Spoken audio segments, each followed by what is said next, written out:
आज का जो क्वेश्चन वो ये है कि क्या चार्टर्ड अकाउंटेंसी जो प्रोफेशन है क्या वो सही में इतना अनरिवॉर्डिंग है जितना हम लोग बात करते हैं। क्योंकि मैंने क्या करा अभी कल मतलब आज ही एक पोल डाला, ठीक है, जिसके अंदर मैंने अगर जिन लोगों ने देखा होगा वो पोल, उसके अंदर मैंने पूछा कि क्योंकि हाफ सीए सीरीज के अंदर एक लाइन थी बड़ी पॉपुलर हुई है कि जो सीए प्रोफेशन है वो काफ़ी अनरिवॉर्डिंग कोर्स है, डिफिकल्ट होने के बावजूद, टफ होने के बावजूद काफ़ी अनरिवॉर्डिंग कोर्स है। तो क्या ये सही में ऐसा है? तो जो लाइन है वो क्या सही में सचमुच वो वही है, अनरिवॉर्डिंग कोर्स है? और ये जो है ये काफ़ी लोगों के जो लोग ज्वाइन कर रहे हैं या जो लोग प्रोसेस के अंदर हैं उन लोगों के माइंड पे एक डाउट छोड़ दिया उन्होंने कि क्या ये सही में सीए इतना अनरिवॉर्डिंग प्रोफेशन है, तो हम क्यों करें इस सीए प्रोफेशन को, ठीक है। तो उसी चीज़ों के बारे में बात करेंगे, ठीक है। तो ये कुछ लोग जो होते हैं ना, एक्चुअली क्या होता है कि जैसे कुछ लोग होते हैं जो अफवाह भी फैलाते हैं, ठीक है। तो उन सब चीज़ों के बारे में बात करेंगे और आपके ऊपर फिर मैं छोड़ दूंगा, आपको डिसाइड करना है कि क्या ये सही में अनरिवॉर्डिंग कोर्स है या नहीं है, ठीक है। मैं अपने एक्सपीरियंस से बताऊंगा, इतने साल का एक्सपीरियंस हो गया, अराउंड 5.5 साल का सीए बनने के बाद एक्सपीरियंस है, 3 साल का आर्टिकलशिप का है, तो अच्छा खासा एक्सपीरियंस है सीए प्रोफेशन के अंदर। तो आप लोगों को आई होप एक आइडिया मैं दे पाऊंगा। तो यार देखो, सबसे पहली चीज इसके अंदर हम बोल रहे हैं अनरिवॉर्डिंग कोर्स है। तो सबसे पहले तो आप अपने आप से सोचो, अपने आप से पूछो कि मैं किस चीज को लेकर ये अनरिवॉर्डिंग बोल रहा हूं। देखो दो चीजें आपके माइंड में आएंगी, पहला आएगा पैसा, दूसरा आएगी इज्जत, ठीक है। दोनों चीज मिलनी चाहिए, कोई भी आप प्रोफेशनल कोर्स करते हो दोनों चीज मिलनी चाहिए आपको। तो देखो यार, रिस्पेक्ट की अगर मैं बात करूं वो तो आपको भर भर के मिलेगी इसके अंदर। अब मैं आपको एक एग्जांपल देता हूं, ठीक है, समझना आप। एक मेरा दोस्त है ना, मतलब कंप्यूटर साइंस, अभी आपको पता ही है कंप्यूटर साइंस वालों की कितनी डिमांड चल रही है, जिन लोगों को लैंग्वेजेस आती है, प्रोग्रामिंग लैंग्वेजेस, अच्छी खासी डिमांड चल रही है उन लोगों की, ठीक है।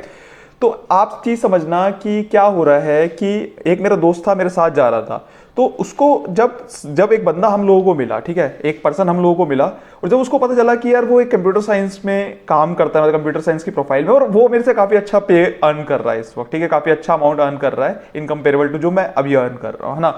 तो वो उसको जब अच्छी खासी कंपनी के अंदर वो लीड वीड करता है आईटी टीम को। तो अब क्या है, अब समझो हुआ क्या कि किसी एक पर्सन से मिले हम दोनों जाकर, और जब उस पर्सन को पता चला कि मैं चार्टर्ड अकाउंटेंट हूँ और वो ठीक है कंप्यूटर साइंस का बंदा है, भले ही वो मेरे से ज़्यादा अर्न कर रहा है, बट उसकी नज़रों में, वो जो बंदा था उसकी नज़रों में कहीं ना कहीं मेरे लिए ज़्यादा रिस्पेक्ट थी। आप सबसे पहले तो इस चीज़ को ध्यान रखना कि आपको जो आप इस प्रोफेशन के अंदर सबसे पहली चीज़ आपको रिस्पेक्ट भर भर के मिलेगी। आप कहीं पे भी जाओगे आपको दिखेगा कि हाँ यार इस प्रोफेशन के अंदर वो जान तो है, आपको एक रिस्पेक्ट दिलाएगा। इस चीज़ से आप मेरे एग्री करोगे, कहीं ना कहीं कभी भी आप जाओगे, कोई भी आपको फैमिली मेंबर को बताओगे मैं सीए कर रहा हूँ, कर रही हूँ, तो आपको बोलेगा, रिस्पेक्ट की नज़रों से देखेगा, या बन चुके हो आप तो रिस्पेक्ट की नज़रों में देखेगा। अभी कितना पैसा कमा रहे हो डजेंट मैटर, ठीक है, मैटर अभी क्या है, अभी क्या मैं बात कर रहा हूँ कि रिस्पेक्ट कितनी मिलेगी। तो रिस्पेक्ट तो भर भर के है। आपको मैंने एग्जांपल दे दिया अपने दोस्त और मेरा, मेरे से भले ही वो ज़्यादा कमा रहा था, बट हम जो दोनों जब साथ में गए एक पर्सन से मिले, तो भले ही वो मेरे से ज़्यादा अर्न कर रहा है, बट जब हम मिले जाके बैठे उसके साथ, तो उसको जब पता चला मैं सीए हूँ, तो उसकी नज़रों में मेरे लिए बहुत ज़्यादा रिस्पेक्ट थी। वो पता चल जाता है आपको जब आप बात करते हो तो, ठीक है। तो उसकी नज़रों में मेरे लिए बहुत ज़्यादा रिस्पेक्ट थी। तो सबसे पहली चीज़ रिस्पेक्ट वाला एंगल जो है वो हट गया। अब आते हैं पैसों वाली चीज़। अब इसके ऊपर हम डीप में बात करेंगे, पूरा अच्छे से बात करेंगे इसके अंदर पैसों के लिए, ठीक है। देखो सबसे पहली चीज़ पैसे। अब आप ना दो तरीके के चार्टर्ड अकाउंटेंट मिलोगे, इसको पूरा समझेंगे, पूरी चीज को समझेंगे। देखो ये मेरा एक्सपीरियंस है, मैं आपको बताऊंगा, हो सकता है कई लोग एग्री करें, कई लोग डिसएग्री करें, वो आपके अपनी कॉल है, लेकिन मैं अपने एक्सपीरियंस के बेसिस पे बताऊंगा, जो कि आपके लिए जानना बहुत ज़्यादा जरूरी है, क्योंकि होपफुली आप वीडियो देख रहे हो तो कहीं ना कहीं मेरे से जूनियर ही होंगे, है ना, तो या फिर स्टार्ट करने वाले होंगे इस प्रोफेशन के अंदर, तो आपके लिए सारी चीज़ें जानना जरूरी है। अब देखो यार, क्या है पैसों को लेकर अगर मैं बात करूँ, तो अगर आप देखोगे कि सीए को कम मिलते हैं पैसे, तो मैं बोलूँगा हाँ और ना, मैं दोनों का मैं जवाब भी दूंगा आपको, ठीक है।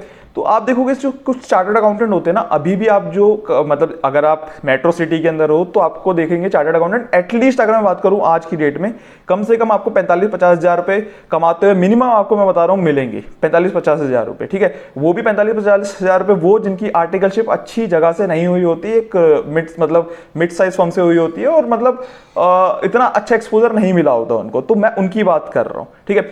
एक बेसिक जो बंदा होता है जिसने अच्छी खासा मिड साइज में भी एक्सपोजर लिया होता है, उसका भी बिग 4 या बिग 6 के अंदर लग जाता है, और 8-9 लाख का पैकेज लग रहा है आज की डेट पर। अगर बिग 6 या बिग 4 डोमेस्टिक फर्म में नहीं लग रहा, तो जीडीएस उठा के ले जा रही है यार, इतने सारे चार्टर्ड अकाउंटेंट हायर कर रही है 12-12, 13-13, 14-14 लाख के पैकेज के ऊपर, ठीक है। सबसे पहली चीज तो ये हो गई, ठीक है।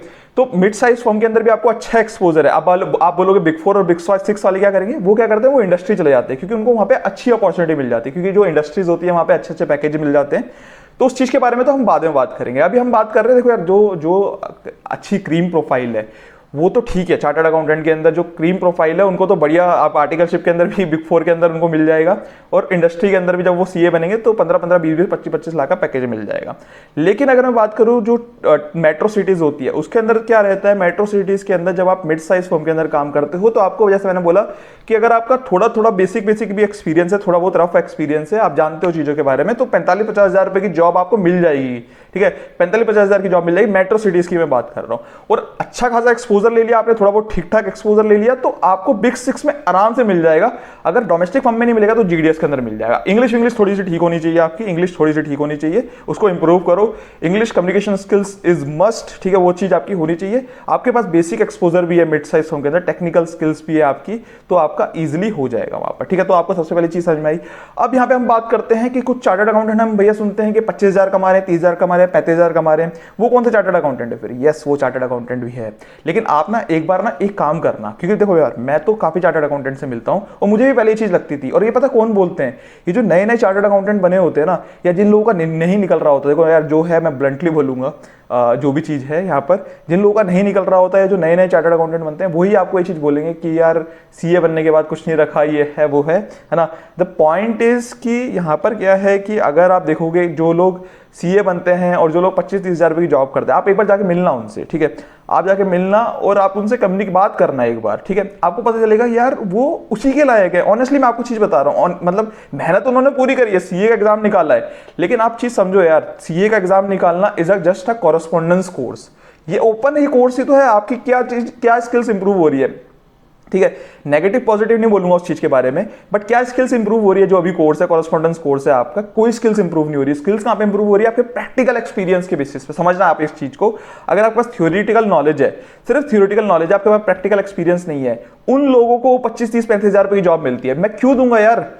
अगर मेरी भी फर्म है, मेरे पास अगर बंदा काम करने के आएगा जिसके पास प्रैक्टिकल एक्सपोजर नहीं है, सिर्फ थ्योरेटिकल नॉलेज है, और वो भी कैसी ऑडिट जीएसटी की, जो कि कंप्लायंसेस वाला पार्ट है, और उसके पास एक अच्छी कम्युनिकेशन स्किल्स नहीं है, कुछ नहीं है, तो मैं उसको 25-30 हज़ार रुपए की जॉब ही दूंगा ना। क्यों दूंगा उससे ज्यादा की जॉब? आप खुद लॉजिकली सोचना। और फिर हम बोलते हैं कि यार सीए बनने के बाद भी इतने कम की जॉब मिल रही है। रीजन उसका यही है क्योंकि भैया आपके पास वो एक्सपोजर ही नहीं है, ठीक है, आपके पास वो जब एक्सपोजर ही नहीं है, तो मैं क्यों जॉब दूंगा आपको? मैं क्यों पैसे दूं? मैं, आप सोचो ना कंपनी के पर्सपेक्टिव से, यार मैं क्यों पैसे दूं?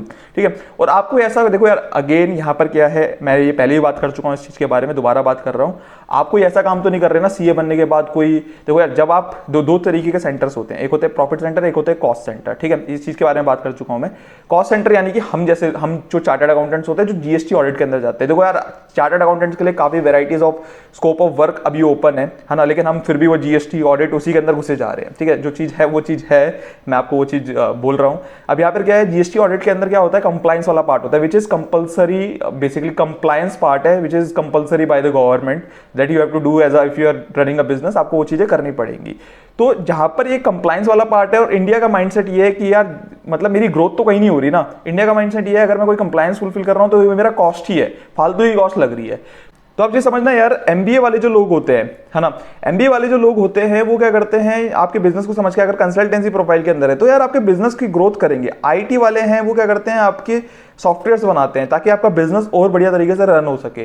तो वो क्या है, प्रॉफिट सेंटर वाले लोग हैं, हम क्या है कॉस्ट सेंटर वाले, कंप्लायंसेस के अंदर लगे हुए हैं। तो अगर आप सोचो तो आप एक तरीके से जीएसटी और ऑडिट वाला अगर आप काम करोगे तो देखो यार उसके अंदर तो आपको कम ही पे मिलेगा। और इनिशियली मैंने आपको बताया, अगर आपकी कम्युनिकेशन अच्छी है और आपके पास बेसिक नॉलेज भी है तो आप बिग फोर के अंदर चले जाओगे।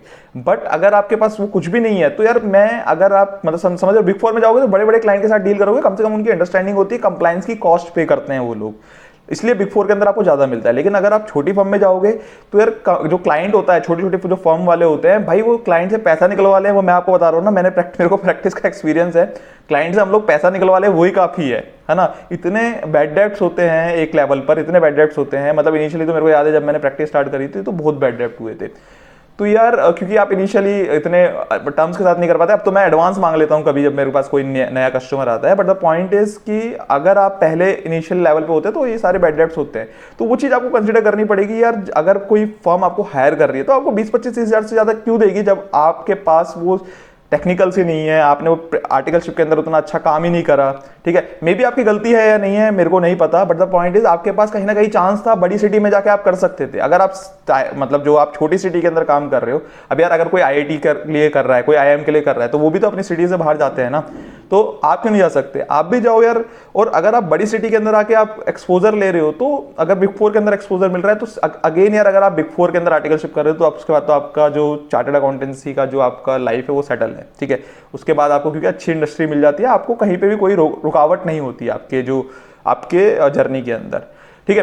तो वो चीज़ तो है, बट यहाँ पर क्या है, हम जो कम सैलरी देखते हैं 20, 25, 30, 40 हज़ार रुपये तक, 35 हज़ार रुपये तक, वो होती है जिनको एक्सपोजर ही नहीं होता। मैंने आप होपफुली आपको समझ में आया होगा कि इनकी होती है। सबसे पहली चीज़ तो देखो यार, गलती किसी की नहीं है यहाँ पर, गलती किसी की नहीं है। दो चीज़ की गलती है। सबसे पहली चीज़, हमारे पास एक्सपीरियंस नहीं है, इसलिए हमें वो सैलरी मिल रही है, और हमें वो एक्सपीरियंस नहीं है, हमें वो जब भी सैलरी मिल रही है। दूसरी चीज़ जो है वो ये है कि हम जो काम कर रहे हैं वो कंप्लायंसेस वाला है। दो चीज़ें यहाँ पर हमारी निकल के आई। पहली चीज़ क्या कि हमारी जो टेक्निकल स्किल्स इतनी स्ट्रांग नहीं थी। अगर स्किल्स स्ट्रांग होती, कम्युनिकेशन स्ट्रांग होती, तो हम अच्छी फर्म के अंदर चले जाते, बिग फोर या फिर जीडीएस के अंदर, तो वहाँ पे आपको अच्छा खासा पैकेज मिल जाता है। बट अगर आपके पास नहीं है तो फिर आपको ऐसी फर्म में ही सेटल होना पड़ेगा, ये सच्चाई है, ठीक है। और again, profit centre, cost centre देखा जाता है। हम जो काम कर रहे हो कॉस्ट सेंटर वाला कर रहे हैं। अगर आप जीएसटी ऑडिट के अलावा बिग फोर, अगर आप चार्टर्ड अकाउंटेंट बनते हो, उसके अलावा कुछ सोचते हो, कुछ उसके अलावा कुछ एक्सपोजर देखना चाहते हो, तो आप देखोगे कि जैसे बाकी जो प्रोफाइल होगी, इन्वेस्टमेंट बैंकिंग, मैनेजमेंट कंसल्टेंसी, आपको अच्छा खासा पैकेज वहाँ पे देखने को मिलेगा। तो ये रीजंस रहते हैं जो कि सीए की जो सैलरी होती है वो कम रहती है, जो भी मैंने आपको बताया कुछ लोगों के केस में। और आप जब मिलोगे ना उनसे, मैं आपको बता रहा हूँ, आप एक बार मिलना ऐसे लोगों से जिनकी सैलरी कम है, आपको खुद पता चल जाएगा यार उसके अंदर अंडर कॉन्फिडेंट बंदा है, ठीक है। अंडर कॉन्फिडेंट बंदा है, एक्सेल उसको ढंग से चलाना नहीं आता, ठीक है, टैली उसको ढंग से चलानी नहीं आती। मैं क्यों दूंगा? आप चार्टर्ड अकाउंटेंट बन गए हो, मैं ब्लंटली बोल रहा हूँ यार ये चीज, चार्टर्ड अकाउंटेंट बन गए हो, आपको चीजें नहीं आती, बेसिक स्किल्स नहीं है आपके पास, तो मैं क्यों दूं आपको पैसे?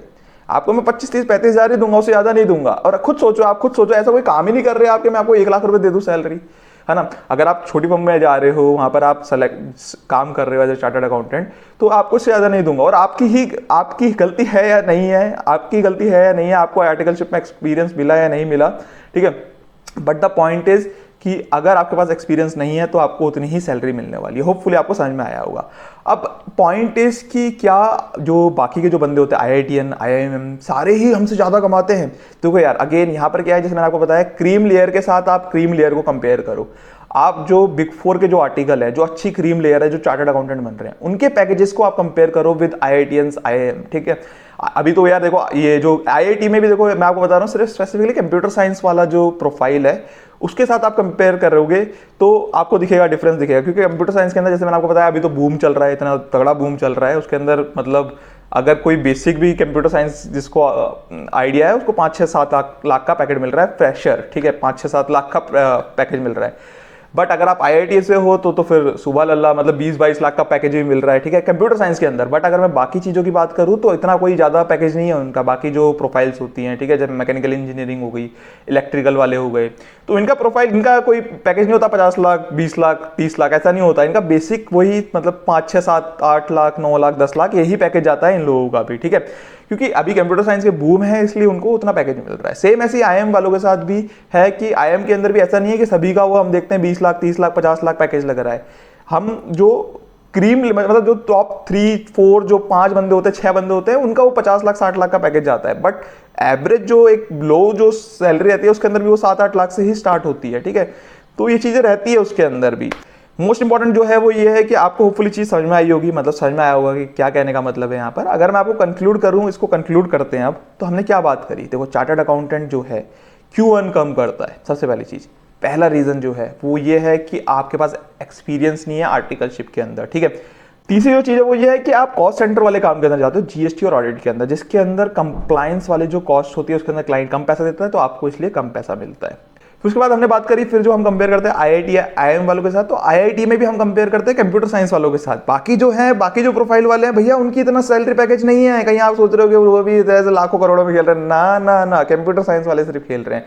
और आईएम में भी, जैसे मैंने बात करी, वहां पर भी ऐसा नहीं है कि सारे के सारे लोग उतने हाई लेवल तक जाते हैं। यस, कुछ लोग जाते हैं, लेकिन सीए में भी जाते हैं वो तो, ठीक है। कहीं ना कहीं देखो, सीए का और आईआईटी, आईएम वालों का इसमें कॉस्ट सेंटर, प्रॉफिट सेंटर रहेगा ही। भले ही आप बिग फोर में चले जाओ, अगर आप वही ऑडिट, जीएसटी वाला काम करोगे तो वो बिग फोर में चले जाओ, कहीं पे भी चले जाओ, आपको वो चीज फेस करनी पड़ेगी, ठीक है।